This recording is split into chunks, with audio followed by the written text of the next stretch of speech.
I wanted to turn some of our episodes into really these opportunities to tell the stories of the transformations people have had. Because I think, unfortunately, and it's why I'm so excited to have you here first, I think, unfortunately, people say, oh, well, that stuff might work for those, for those people who have a drink here and there and like to cut down, but it doesn't work if you really have a problem. Right. And obviously, I think it's the exact opposite, which is the people with the biggest problems that have not been able to work them through the traditional systems are telling us something, and that is those systems don't work for them. So we can have wishful thinking all we want, but, we could want for them to love the traditional AA kind of model and all that kind of stuff, but they just don't. And it doesn't work. And it's hurting people and it's killing people. It is killing people. And, one of the things that was really apparent to me is, I did the 30 days, 30 meetings in 30 days. But, life happens. And I was a single mom of 5 and coming out of a domestic violence situation where he nearly killed me.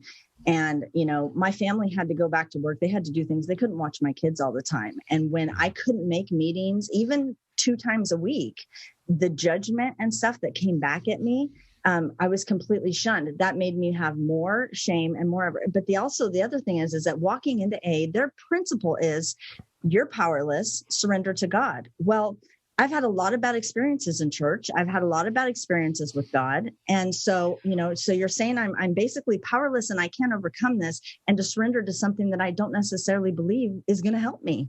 Yeah. So really, where are you putting me? And that literally is what led to my suicide. I 100% believe that AA and NA is what led to my attempted suicide. 100%.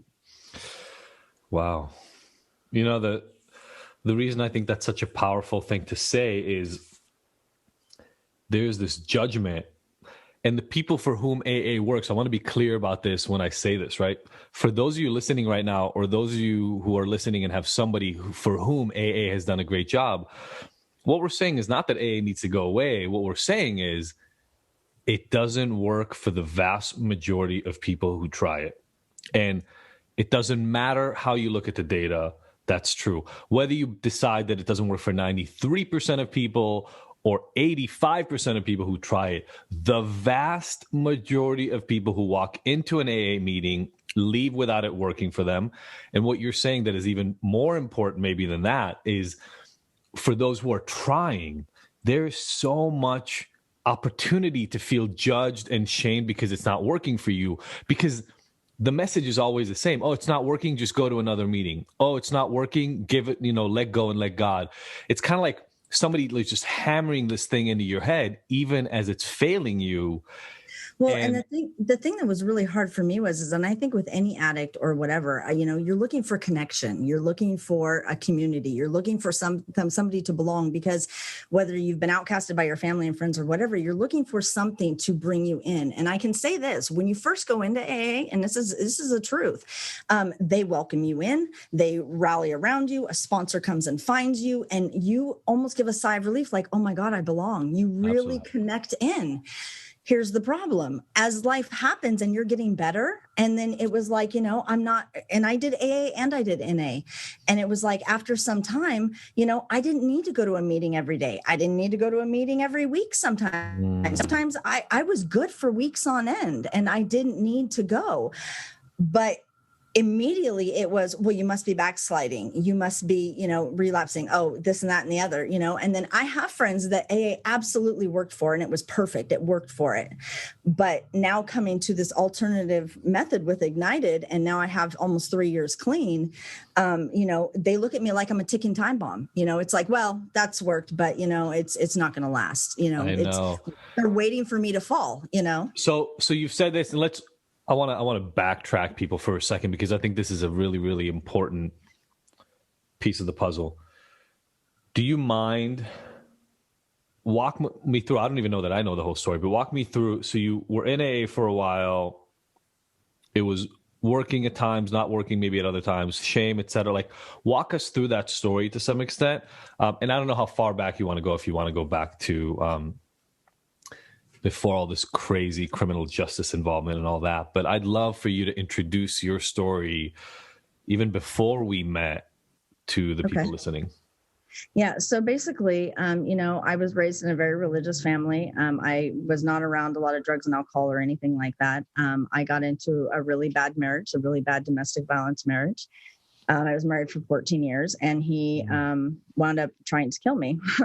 But I mean, even before that, as my postpartum is where my drinking started, because he was working on the road and I had 5 kids. And so like every other June I had a kid. So I had, 1 and then 2 and I just started drinking. I didn't know how to deal with the stressors of all of it. And I was doing it on my own. And that's very common, by the way, right? We see that a lot.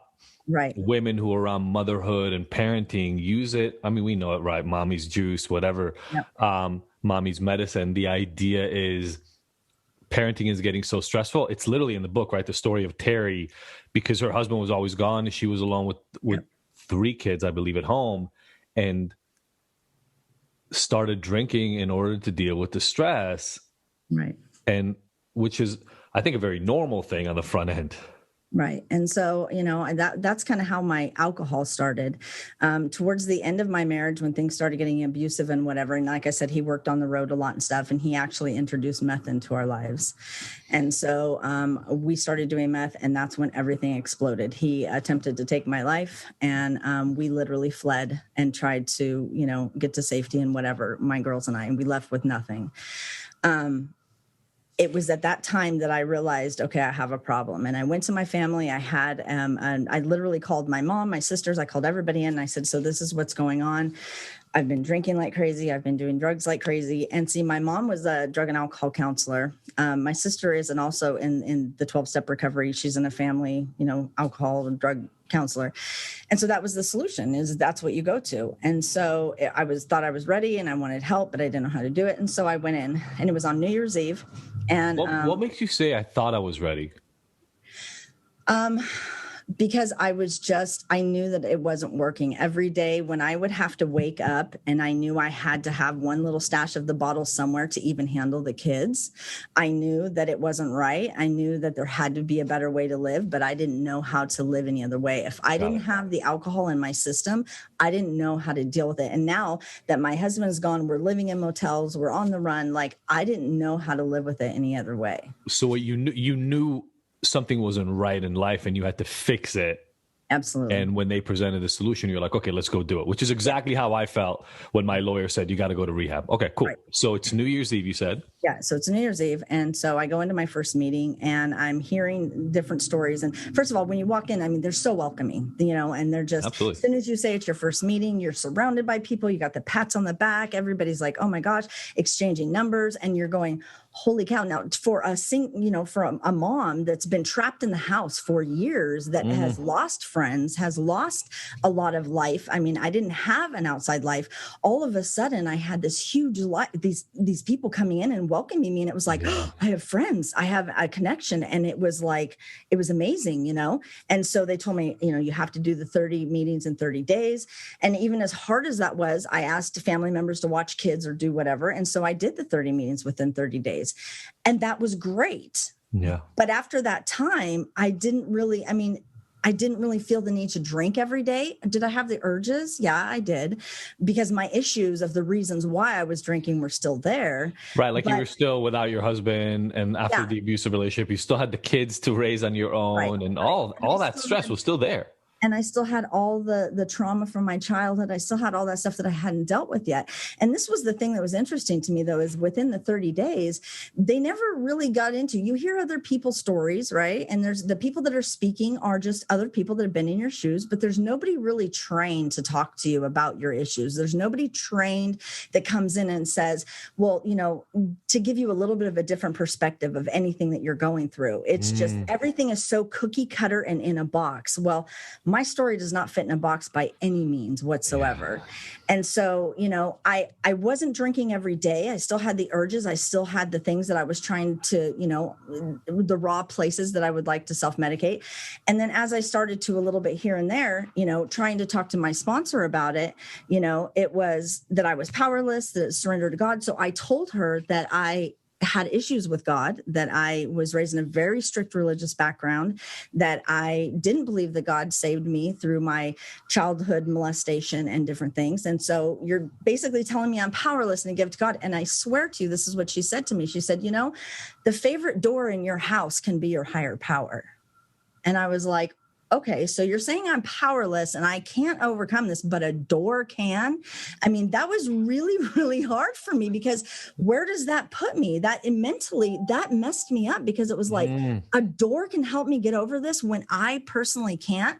And there was no tools, nothing to help me overcome what I needed to overcome, I heard that same, I think my sponsor said you can make a doorknob your higher power. I think that was the way my sponsor said it. She said the favorite door in your house can be your higher power. And that messed with my mind. I mean, you're looking at a very broken woman who has tons of childhood trauma, that went through a very bad domestic violence, relationship, who has 5 babies looking at you, and the pressure of every mistake you make, those babies are going to suffer. So I knew that drinking and doing drugs or doing whatever was not the right solution, but I didn't know how to deal with it any other way. I think there's another piece that I want to just really, really focus on, that you're so right about, and it's always perplexed me, but you hear all these stories from other people. And the point of the stories is to connect, to see that other people have been in your shoes, as you mentioned. But nobody ever comes up to you and says, hey, so what's your life been like? Walk me through yours. Because you can walk up there if you have the balls to talk in front of 15, 20, 50 people, but most people don't. They sit in their seat. And there is none of that outreach, because the only outreach is about, go to a meeting. Did you get a sponsor to do the steps? And which, as you know, in Ignited, we flip on its head. I care actually a lot more about what your journey has been like until the moment you met me, before we get into any work, because we all feel so misunderstood. We feel so shamed and judged and broken and damaged. And it's nice to hear that other people have been in our shoes. That's great. Like, I want somebody to turn around and show me they care about me, not about the program, right? But care about me. And I did. I almost felt like, in a very specific way, your story doesn't even matter in AA. Like, how you got there doesn't matter. Like, you said some things that are, you glossed over them. And I know we've talked about it dozens of times in different groups over the last few years, but childhood molestation, the early upbringing, the abuse in your house. I know we've talked about this before, the rejection when you told people about the fact that you had been molested, like all those things, each one of those alone is a massive, massive life experience. Just being in an abusive relationship, and just being especially molested. Like the molested thing, because it was actually an incest situation. Right. And so it was with my mom and her sister. It was her son. And so it was this, I would be crushing my mom if I brought this out. And then when I finally did bring it out and it started a family thing, my mom was like, how could you do this to me? So it was like everything had to be suppressed. So I still had those things within me, but going to AA, and it was like, we'll just stop drinking. We'll just stop doing this. We'll stop. Okay. But what do I do with all of the stuff that's inside of me? Because I don't know how to deal with it. Yeah. And the answer is always, we'll just go to another meeting. And my point is, it makes you feel like I don't matter in some ways. Like, absolutely, I don't matter. I can't make decisions anyway. They already made me have to admit that I'm powerless. Right. So you kind of move forward in this way, which I think really contributes to the cohesiveness of AA. And I think it's why it's so hard for people in AA when we talk this way, is they feel like they're being attacked, because they've had to give up all their own personal identity almost to become these, and I'm putting this in air quotes for those who are just listening, alcoholics and addicts. And that's it. That's the image. And they tell you, put your recovery and your program before anything else. And you're speaking as a mother. I wasn't a father when I first went in. That's a hard sell, man. Like, put this before your family. But they say this next thing, which makes it sound like it makes sense. Because if you don't take care of your recovery, then your family will suffer anyway, which is true.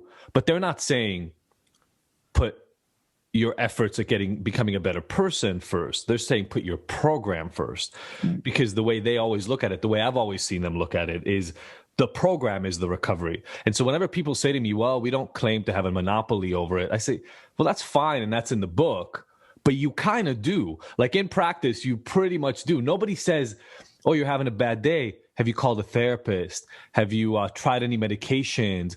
Have you tried yoga or meditation? They particularly say, go to another meeting. Well, honestly, though, because when I was on antidepressants, my sponsor directly told me that that was a chemical being put in my body and that I should stop them. Like, she literally was saying, you need to go to more meetings. You need to talk to more people. Well, I've talked till I'm blue in the face. And a lot of people don't want to hear your sob story. But if they have, it's that like, wow, you're so inspiring, and just come share at the next meeting. Okay, I can keep sharing. I can share every freaking day. But it doesn't take care of the pain and the, like, I'm screaming inside going, somebody notice me. And the thing is that being having it shoved off with the incest, and it was, my mom was more important. I didn't matter. Then going through the domestic violence thing, it was, well, he provides for your family and you get to be a stay-at-home mom. So basically shut your mouth, Wow. And then I go to AA, and then it's like, well, you're here. Give thanks to God that you're here and you're sober, but just continue on the program. And nobody really, and it wasn't until I got to Ignited, and I'll never forget this. It's like, it was a Tuesday chat, and I remember speaking up, having the courage to speak up and say something. And you like stopped the meeting and you were like, blah, blah, blah, blah, blah, blah, because I was generalizing something. And you were like, no. I want to hear about you. Where are you at? What is your, and you were trying to get me to see something and shift my perspective, but it literally was life changing for me. And it was like, for the first time, it was like somebody really saw that I was sitting here with so many broken wounds and so many things. And there was no general Band-Aid that could be put over it. You were like, yeah. And this is an analogy that I give my kids about, Ignited. If you have a broken leg, you have to use crutches. You do. But when you start addressing that broken leg, all of a sudden you don't need the crutches anymore. Yeah. Yeah. When I first came here, I wasn't sober right away, but it was okay. I started dealing with me and my issues, and then I just didn't need to self-medicate anymore, Yeah. It makes me sad whenever we talk about these stories, because there's so many people who are banging their head against that wall, right? And they really truly feel like they are broken because they keep doing the thing that everybody tells them to do, because it's the only thing everybody tells them to do. And it keeps not working. And then there's passages that drive me crazy, like how it works and things like that in the book that you read before half the meetings you go to. And it literally says there in black and white, if this doesn't work for you, you're a broken person who can never be honest. And it's like, I remember the weight of that. And it was working for me, by the way. I was sober in AA for 3 years. But like, I remember listening to that. I'm like, what the fuck? Like, are we really telling people that if AA doesn't work for them, then they're constitutionally incapable of being honest? Well, and this is where I was talking about my suicide attempt. I had tried all of the traditional recoveries. I had done this. I had people in my family that were in that, but they were all kind of 12-step based, kind of stuff. And feeling like I was constantly failing at that because all of the pain was still there, but yet nothing in the 12-step book was working for me. I still had all of this junk. I didn't want to die. But I was tired of disappointing my girls with relapsing. I was tired of needing to self-medicate, because at the greatest thing for me is that if I could get to the end of the day and not want to die, if I didn't want to die when I laid my head down at night, it was a good day. That was the best I thought I could ever live. And so, I literally wound up putting a gun to my head and pulling the trigger. And by God's grace, it jammed. But 100%, I believe that was because I tried to speak at AA. I tried to say things at AA, but I didn't fit in their box, and they didn't know what to do with it. It didn't fit in their little book, Yeah.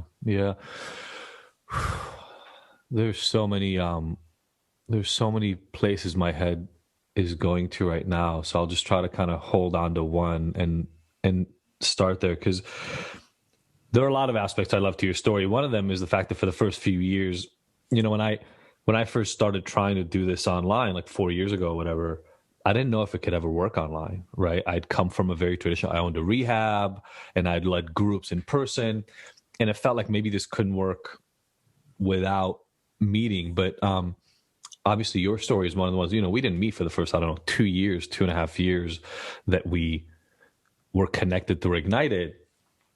And then you would send these updates, and I remember the falling and the getting back up, right?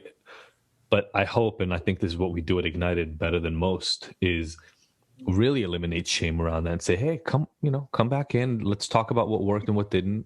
Can I tell you what the difference is? Yeah. When I fell at AA and I talked to my sponsor or the people there, they would say, okay, well, let's start again. For a woman that didn't have much in her to start again was like that seemed impossible. When I relapsed, when I was with Ignited and I came to the group and I told everybody, they surrounded me, and it wasn't let's start again. It was like, okay, let's keep going. Yeah, that's such a good point.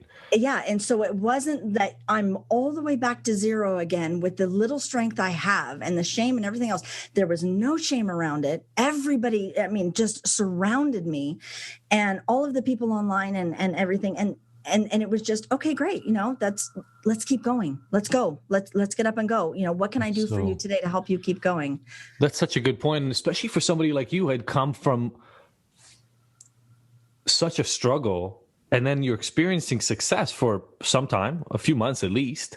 Right. And then the idea that like, hey, I fell on my face, and because I think you were out for like 2 weeks or something. It wasn't a day, but it was a couple of weeks, or maybe you had just talked about the fact that you relapsed or something along those lines. Right. Like, and the notion that because something went awry, that because the plan didn't work out exactly as you had hoped that it would, which, by the way, for everybody paying attention right now, 99% of the time, the plan does not work exactly the way you want it to. Right. The idea that you would have to kind of like erase all the work you had done and go, all right, well, I'll walk back to the start line. We'll try this again. It's insane. It doesn't work like that with anything else in life. There's no other area in life. Yeah. And I didn't have it in me. And you saying that about, not knowing about working online, I had so much shame. And so I don't think that if you had an actual room that we had to walk into with Ignited, I don't know that I could have done that. The safety in it for me was that it was online, and the convenience of with my kids and whatever, that I could just go into a bathroom or wherever and listen to it, that is really what helped me through all of this. It really did. But I feel more welcomed and more loved in these rooms with Ignited than I ever did in AA or NA. That's such a good point. And, now everybody's gone through Corona, so everybody is experienced with online work at this point. But when we started, there was barely anybody doing anything online with mental health at all, let alone with addiction in particular. And what I realize is so cool is I see the people coming into groups when it's their first time. Sometimes they put their video on the first time, but most of the time they don't. They have their video off. And they may not even use their voice. They may just write. And so the chat is their way of, like, it's almost as if this doesn't exist in real life, and it definitely doesn't now, but it's almost as if you could like phone into an AA meeting and just listen to what's happening. And then when you decide that you're ready, you can talk and they'll hear your voice, but they still don't know who you are. And then eventually when you're ready, you can come in, and I see it with people. And it wasn't something I expected at all when we started Ignited. But, I spent the first, you remember some of this, I spent the first 6 or 8 months talking to myself in a picture because everybody else was blacked out. And it myself was included. You included. And I could you would see one person at a time would sort of come out, and then eventually it hit this critical mass, and all of a sudden it's like 70% of people have their camera on and 30% of people don't. And again, you'll notice, I know because you've been in a bunch of groups with me, I never say to people, hey, come on guys, turn your camera on. Never. The whole point is come in as you are. Let us do the work to prove to you that you can get better. And then as it works, you come in. But I'll even say it this way. 2/3 of the people that come to Ignited never come to a group. Even though we offer a full month of them free, we offer 50 free groups, most people never use it. I think you just hit the nail on the head though. Why? Because they feel pretty damn terrible about where things are right now. They don't want to talk to another human being. They just want the help. Right. Yeah. No, definitely. So I'll go right into this because I think it's one of the most magical things I've experienced in the last 4 years. As we talk right now, you're actually training to become a coach with IGNTD. Yeah. And it puts a smile on my face and makes me want to cry all at once because, again, right, like 4 years ago, I didn't know if this would work. And the journey, Aliyah, that you went through, and there's so many parts to your story we could share that would just blow people's minds. They wouldn't even know what to do with it. So I'm going to share some of them here right now, and hopefully we can talk more about them. The journey that you went on to go from that place to, I remember you telling me you were literally logged into one of our groups while using at your dealer's house once. Yep, at a trap house, that's right. And being able to do that, again, with the kind of no shame aspect of what we're doing, because I think you literally told us in the chat. You're like, I did. I literally was honest and said, I'm at a trap house right now waiting for a bag, but I needed to show up for Tuesday, but I didn't wind up getting the bag. That I did wind up leaving because you gave the analogy that day about the car. Off the cliff, yeah. What if you could just turn at the last minute? Do you remember that one? I do, of course. And so it was like, okay, I need to just turn the wheel. And I actually left without a bag that day. But I didn't even know that part of the story. Yeah. I'll tell everybody. I think I may have told this on this podcast before, but the analogy that I made in that group was I see so many people who are on the path. I'll even tell a personal story about this at the end of this, but they're on the path to either relapse or they're already still using or they haven't quit and they're heading down a path they don't like. And they feel helpless and hopeless and powerless because that's what we've been told over and over and over. But what they're forgetting is that they're actually in a car, they're driving their own life, and their hands are on the wheel. Their hands are not off the wheel. Their hands are on the wheel. It's just they're going full speed ahead, and they're aiming right off the cliff. And they just forget that at any moment, all you have to do is just turn the wheel as hard as you can in one direction. And it sucks. And if you literally work through that analogy in your head, just imagine that, right? You're about to fly off a cliff and you turn the wheel. That's not a comfortable decision. You're going to either roll or you're going to hit a wall or you're going to, something crazy is going to happen to you in that moment. It's not going to feel great, but it's better than flying off the cliff. And we forget we have that power, especially because so many people have told us that we don't. We forget we have that power. So I'll equate it to like sex addiction stuff I had gone through in the past. You feel like driven and obligated to watch porn because you do it 3-4 times a day and you're always in the middle of that world. And you forget that at some point you can just go, you know what? I'm going to put my phone away in a different room. Like I'm going to turn the wheel. It's going to feel weird. It's going to feel uncomfortable for 30 minutes, an hour, 2 hours, but I'm going to take this power and I'm going to use it for good. And so you even left. Well, yeah. And that's exactly what happened. Once you're there and you called the dealer and you're waiting for the bag and you're doing all of that, it didn't enter my brain. As I'm listening to IGNTD and having like some conviction, it didn't enter my brain that I could actually just leave. I could just leave. It wasn't there until you gave that analogy. And then it was like, holy crap, I literally could leave right now and just not do this today. And that's what I did.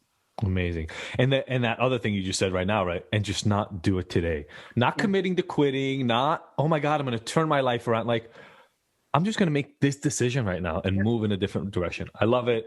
I think I talked about this with you before, but you also gave the analogy. You were actually there with a friend and she ended up making some changes in her life because of it, just by tuning in. So that to me is the beauty. But now you started training to become an IGNTD coach. And for me, there's so much power in that because part of your story is that one of your struggles has been literally finding a job, finding something to do. Right. And that has to do with some of the criminal justice stuff that you've gone through in your life. And it has to do with getting stuck in this weird place that a lot of people who struggle with addiction have gotten stuck in, which is no longer a normal part of society. For you, it literally has to do with like government paperwork and things. Right. I'm no longer a part of normal society, but I want to come back in. And then you find out how hard it is to become, like, it's as if you've been locked out. Exactly. Exactly. And being a single mom with 5 kids, and not being able to, fully support myself or go back to school or do anything because I've fallen through the cracks of the system. And I'm in this deadlocked place. Yeah, it's been a nightmare. It's crazy, crazy, crazy, crazy. So I love seeing you, and we have these weekly meetings now where we're doing our trainings, and I love seeing the approach. You're the first, I'll just be very clear about it. We've had coaches I've trained, but you're the first person who's gone through the program who's being trained as a coach. And what I love about it is I see it in the way you talk as you hear now what's going on with other clients, and you're trying to figure out how am I going to be able to help them. You're able to place yourself in their shoes in such a clear way, right? I'm 20 years removed from my drug addiction problem. Jennifer, one of our other coaches, like I think 15, 20, 30 years removed from hers, and has done a lot of coaching and counseling on the side since. Kate's like, 5, 10 years removed. You not only are relatively fresh in this process, but you've been in their struggle and you've come back. And I see the empathy and the concern that you have in a real way for the people that are kind of your peers. And at the same time, you're learning how to be able to help them. And it's a beautiful thing to watch because, that at Ignited, one of the things that I push everybody to have is purpose. Like, exactly. What are you going to be driven to do? And I see that in you so clearly. And this is my purpose. This truly is my purpose. I've made it to the other side. I can't ever imagine going back. Yeah, I can't. And I've been through a lot of life struggles since I've been sober. And it's not even in my thoughts to go back to that lifestyle. It just, like I said, it's kind of like the analogy with the broken leg. Like my leg's healed. Like it's just not even an option for me anymore. And I remember those so clearly, what it feels like to be on the other side and feel like there will never be a day that I won't, I may not use or I may not drink, but I sure as hell want to, and they don't even believe that there's a chance that they're going to get to that time where it's just not even going to be a thought. It's just really not. Like they're going to be good. It's like your wheel of life assessment. When I first came into the program, I was at 0s, 1s. I think maybe there was a 2 somewhere, and I'm at 8s and 9s now. Like it's amazing. Same. I love it.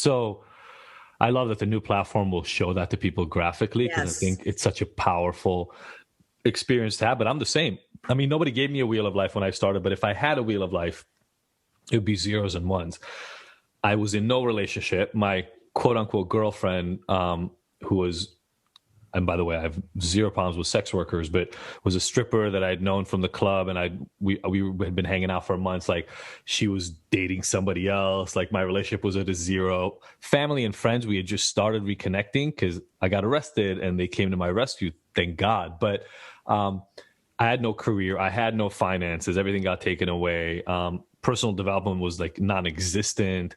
I mean, almost everything was literally at a 0 or 1. And now when a 7 shows up on my wheel, I'm like, oh crap, I got to take care of this. This is so low. Right. And that transition, for anybody who doesn't, by the way, anybody who's listening right now and doesn't know what the Wheel of Life is, first of all, we have our free trial so you can try all this stuff live on the Sparks platform itself. But if you go to ignited.com/secret, there's a Wheel of Life exercise there available for you guys, along with some other recovery resources. So ignited.com/secret will give you that if you don't want to do the full trial. I do that assessment every month myself still to this day. Yeah. It's important. It really is. And like you said, it's so crazy because when you start out the 0s and 1s, it's like, I'm never going to get to an 8. And now you're going, holy cow, I'm at a 7. What do I need to do? But you're able to kind of pull it back through. That's so true. The 7 feels like I failed. And I was talking to a client of mine just yesterday about it, because I'm so glad you brought up this exercise. It's so central to everything we do. First of all, that purpose assessment, right? I got to tell you, my purpose never goes below 9 anymore. And of course, I've built my life around my purpose, right? So this feels like part of my purpose. Tuesday chats, which we're about to do in literally about 30 minutes, feels like part of my purpose. Even when we work, I hate programming and development. It's not something I want to do at all, computer programming, etc. But when we talk to the people who do that, it feels like part of my purpose because it's all driving what will help the people who use us the most. So my purpose probably never goes below 9. But what I realize is there are 10 slices for those of you who've never done this exercise with us. There are 10 slices to the wheel of life. It's really difficult for me. I'm getting better at it, but it's difficult to juggle all of them all at once. And so what I notice is I do take my eye off the ball a little bit, and doing it monthly allows me to pay attention to what's happening. So, okay, you're training for a coach. Within a few months, Aliyah will be available as literally one of the people leading groups here, which is so cool and amazing. I'd love to hear from you. What are some of the changes? Because we just talked about it, and I say this a lot. I say it in the new program too. Anybody can beat addiction. You just have to become a person who's not addicted. And it sounds insane to people if they've never done our work, but once you do it, you're like, oh. And you said it so perfectly. It's like, walking on a broken leg is really hard, but once the leg is healed, it's not a big deal anymore. It's the same kind of analogy.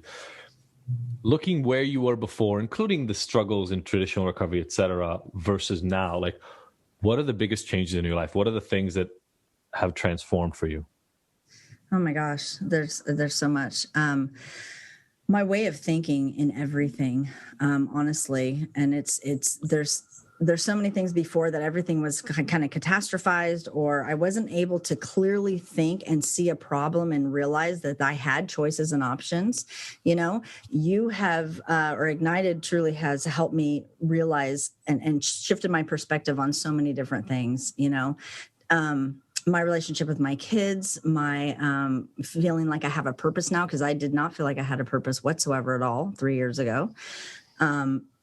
And I'm excited about it because I know you can get through this, and it's literally, and the program kind of walks you through it. It's very in depth, but it's almost like it's small bite sizes. It's not overwhelming at all. It's little tiny things that, you'll deal with it. One section is dealing with kind of your self-worth or your, just different perspectives and different things that you have in life. It's very bite-sized. But as you're going through it, you start realizing like, holy cow, I am literally transforming into another person. My kids absolutely don't even see me as the same person anymore. And I know we didn't get into this, but my daughter, when I had relapsed a few years ago, she was 15 years old and she wound up basically legally divorcing me. She moved with another family in New Mexico and completely shut me out of her life. And through this program, being able to evolve into this new person and be so connected. And that was the thing, is I was so disconnected from not only myself, but from everybody around me, for all sorts of reasons, fear, inadequacy, just all kinds of things. And through this program, I'm able to plug into life and to all my friends and family and different things. But she's now, we talk every day, several times a day. She's come out a few times. It's just amazing. And I literally never thought that I would ever speak to her again. I thought she was just done with me because she didn't trust that I would ever truly get sober. So yeah, it's just, there's so much to actually say about the Ignited program. I don't know that I would have enough time to truly say it. It's a life-changing experience. And like I said, you don't understand it. It almost seems, because of all the traditional stuff, it almost seems foreign. It seems too good to be true. Yeah. Right. Yeah. But it isn't. And it's so simple, and it really is. And you walk through, and the community that you have built around the people is so unbelievable. All of the conversations, we all look forward to talking to each other on Facebook, and we, interact. And I mean, I've never met half of these people, but I truly consider them friends. I really do. It's just amazing. I really can't wait to change that once COVID ends. But I remember the video you shared of your daughter coming for that first visit. Yes. And it made me cry. Like, it was just so beautiful.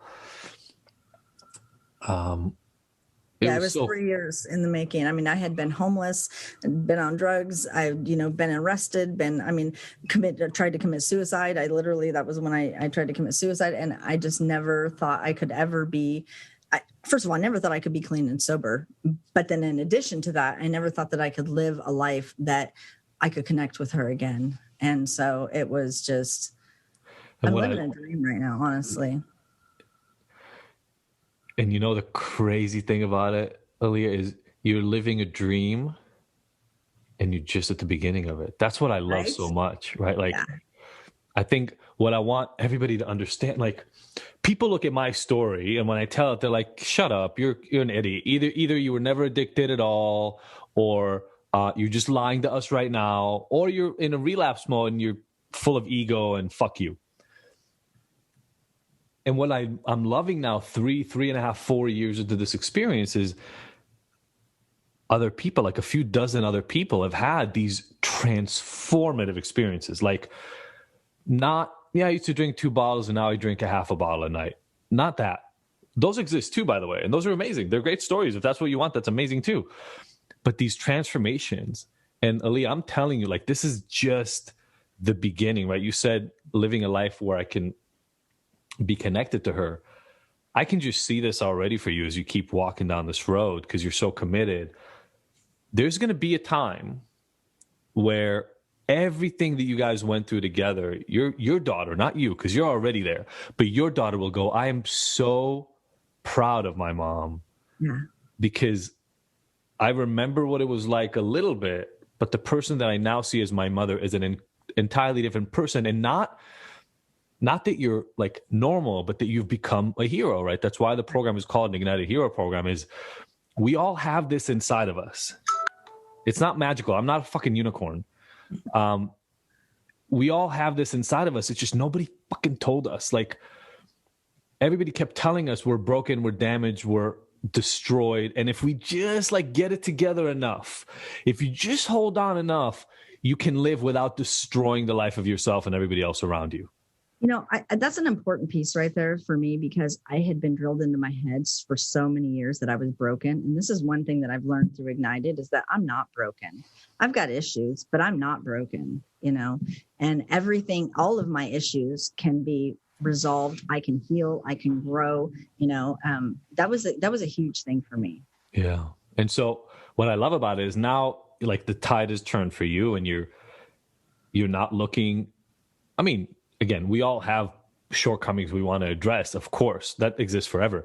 But you're not looking at those so much anymore. You're now looking, okay, where can I grow more? How can I help, et cetera? And once that turn happens is when the big magic starts occurring, because there will be a time where your story of your addiction will be like my story of my addiction. You'll be like, I can't really connect to it anymore, but I remember that it's part of what had happened in the past. And that becomes a beacon for people, because if we can go through these transformations from a place where nobody expected us to become anything, like if I got a job at a store, and I mean this 100%, people, anybody listening right now, I know you know this, but if I got a job at a mall and kept it for the rest of my life, not even management, like just a cashier at a mall from the time I was, 30, when I got out of jail and got my stuff back, like in the normal life, till I died, my family would have been okay with it, because my life was so unmanageable and so destructive that just not being destructive would have been okay by everybody else. And initially, I thought that's all I could get done. And then I realized, wait, this feels suffocating. This doesn't feel like enough. I want more out of life. And so I had to break out of that box in order to get more. And you're just breaking out of that box. And to break out of that box, now there's the whole world. And I love watching it, because, I mean, to see you smile, to see you happy on a regular basis is like, I'll be honest with you, I always said this, when we started Ignited, if it could save one person remotely like this, it would be enough. We've obviously done more than that, but your story is one of the ones I connect to so much, because we share so many parts of the story, right? From the specific drugs that we use to the just insane, crazy life that you end up living when you're addicted to meth. Right.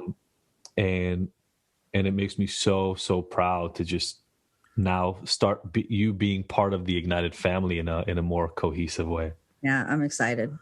We're going to do great things. So amazing.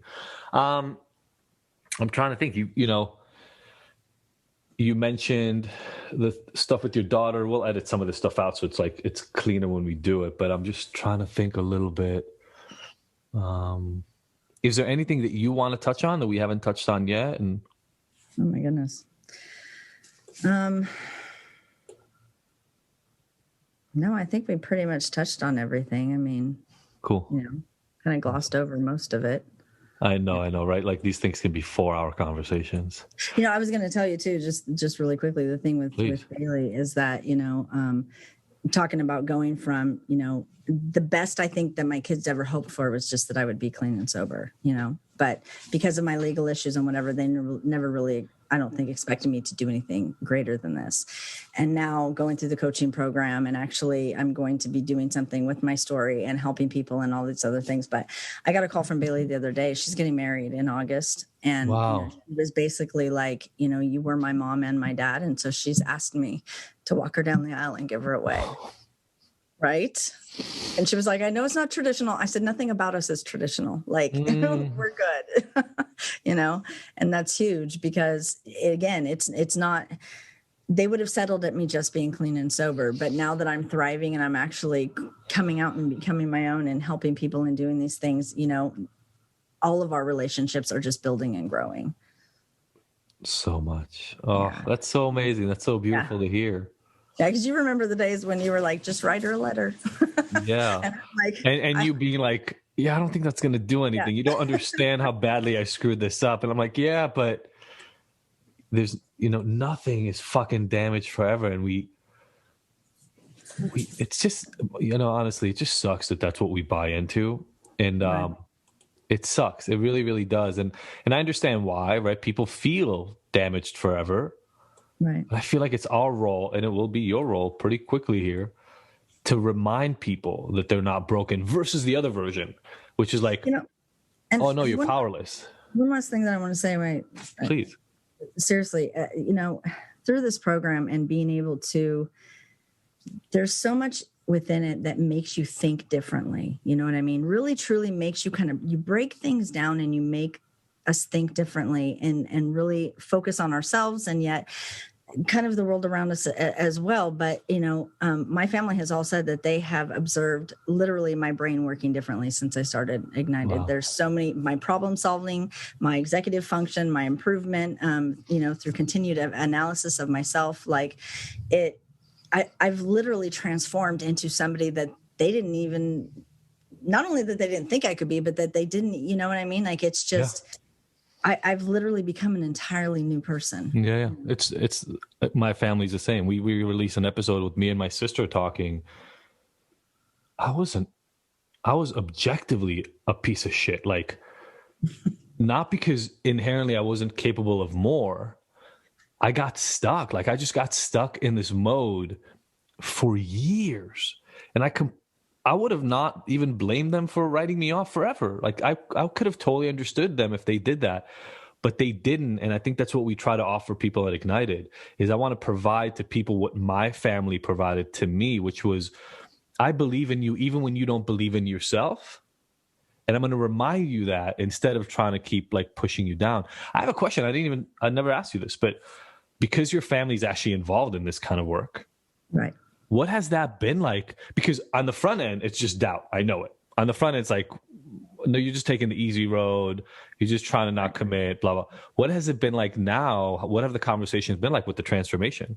Well, I think that, to be honest with you, I mean, I have one sister that I'm kind of not real close with. And I think that's exactly it. I think she thinks that I've taken the easy way out. And again, it's that ticking time bomb. It's like, well, it may have worked right now, but she's just waiting for the house of cards to fall. Like it's not going to be, it's not really solid because I didn't go through the 12 steps. I didn't, build it the way that she thought that I should. But my other sister, who's actually a psychiatrist, has seen the transformation, and she sees it, and it has completely changed her theory on 12 steps. And she knows that this works. I mean, she watches me on a daily basis, and she's just amazed by what Ignited has done. And, she would love to work with you on different things too, because she has so many patients and stuff that are suffering that 12 step just doesn't work for them, Yeah. Man, Aliyah, every time we talk, I love the conversations. And I really do. I honor and respect your path. It's almost sad how in 5 years you're going to look back and it's you and the other people around you will almost forget how painful it was, because the shift will be so big that it won't seem that monumental of a terror, of a hell that you lived through, even though it absolutely was. So it's bittersweet, right? Like in some way, I'm really, really glad you'll forget about it because it's nice. Like I don't remember what it was like smoking meth all day, every day. But, I don't know. I think that there is a piece of it.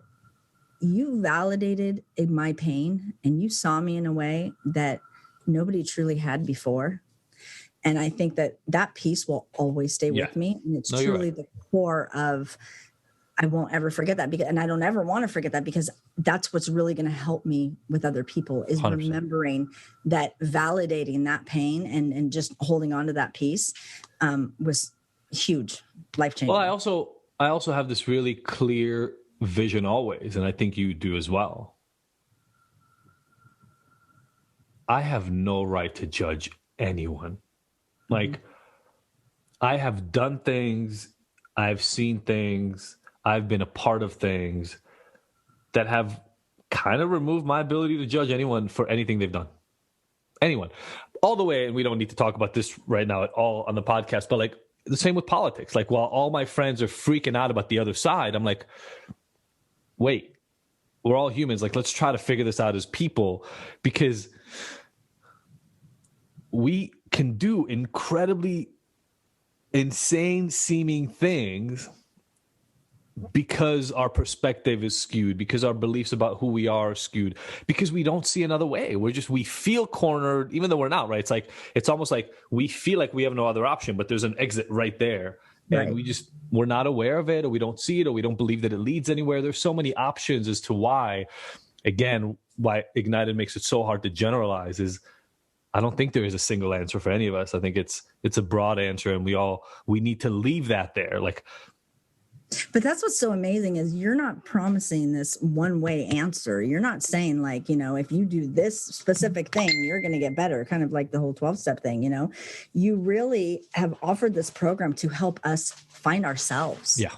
Lost people. And that was the whole thing is I didn't know who I was when I came into Ignited. I think I have a pretty good idea who I am now. And that's really what it is. You're not offering this special promise or this, this special formula that's going to make you better. You kind of put these mirrors up gently that just kind of make us see ourselves. And yet there's this comfort in knowing that it's okay, even if it's ugly, even if it's just really not okay and it's not where we want to be. It's okay in that moment. And, there's such an acceptance of that. And in fact, you encourage that, be good, radical acceptance, be good with where you are right now. You don't have to stay here. You don't have to deal with this. If you want something better, great. But there's no pressure of, I have this formula and you better go from A, B, C, D, E, F, G, or you're not going to get better. That's Ignited gives you many options and allows you to see yourself and grow for yourself. It's literally like an individualized program for everybody. Yeah.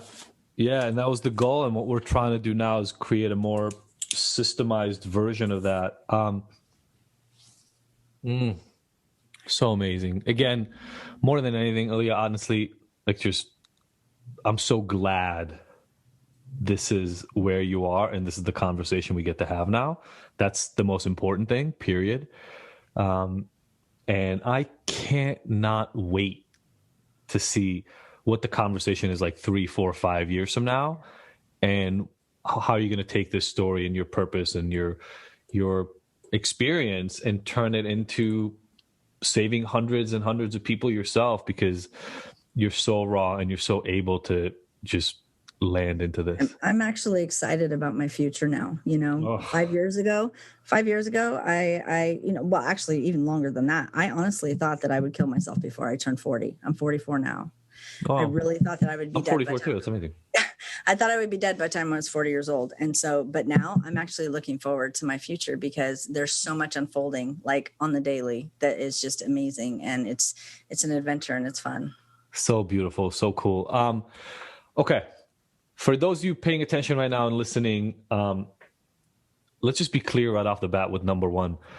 Whether you're the one struggling or you know somebody else who's struggling, there's a version of my story, a version of Aliyah's story that is relevant for you. It exists. I can't tell you right now because I've never met you and I've never talked to you about exactly what that path will look like for you, but it's there. Your only job is to go find it. Your only job is to go find it. If the work we're doing at Ignited sounds like it's an exciting path for you, and if it clicks, it sounds like something you would like to try, we're literally giving away 30 days free of it right now. And so all you got to do is go down to the link and click that, and you will be able to try out everything that we're doing for a whole month and see if it resonates. And if it does, you will have a life, as Aliyah just said, where you get to find yourself, right? You get to really be the person you always wanted to be, but thought maybe it was impossible. I know I found it. I know we've had dozens and dozens of other people find it. And I'm so grateful for you, Aliyah, to be willing to kind of come on here and have this conversation. Thank you so much. I love it. Yeah. All right, everybody. Thank you for tuning in. We will see you next week. Bye-bye. Thank you for tuning in to the Ignited Heroes Recovery Podcast. I really hope you found the information here useful and that we'll see you back here next week. And look, I want to make sure that this podcast is the most useful it can be for you, so please let me know by emailing info@ignited.com if there are any specific topics or questions you'd like to have addressed. As usual, if you like this episode, I would love for you to leave us a 5-star review and rating. Thanks, and see you next week.